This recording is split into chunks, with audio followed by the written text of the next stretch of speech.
మొన్ననే అటవీ శాఖకి సంబంధించి పవన్ కళ్యాణ్ గారు ఒక వీడియో ప్రొజెక్ట్ చేశారు. దాన్ని మనం మాట్లాడుకున్నాం. పలు దఫాలు చెప్పుకున్నాం. చాలా అద్భుతమైన ఆలోచన చేశారు. ఎవరు ఆలోచించింది? ఇది దేశవ్యాప్తంగా అమలు చేయదగ్గది అన్నది. ఏంటది? ఆర్టిఫిషియల్ ఇంటెలిజెన్స్‌తో కూడినటువంటి ఎక్విప్‌మెంట్.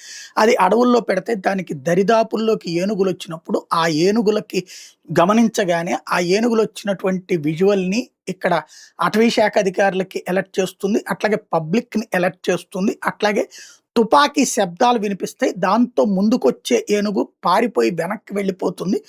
భయపడి పారిపోతుంది అన్నటువంటిది. దానికి సంబంధించి స్వయంగా పవన్ కళ్యాణ్ గారే రికార్డ్ చేసినటువంటి పవన్ కళ్యాణ్ గారే రిలీజ్ చేసిన వీడియో గూడా వైరల్ అవుతుంది. అయితే ఆ ఎక్విప్‌మెంట్ ఇంకా అన్ని ప్రాంతాలకి చేరలేదా? లేకపోతే చేరినా దాన్ని దాటుకుని ఛేదించి వచ్చిందా? దాన్ని పట్టించుకోకుండా వచ్చినాయో తెలీదు గానీ, మళ్ళీ కుప్పంలో ఓ పక్కన కుకీ ఏనుగులున్నాయి.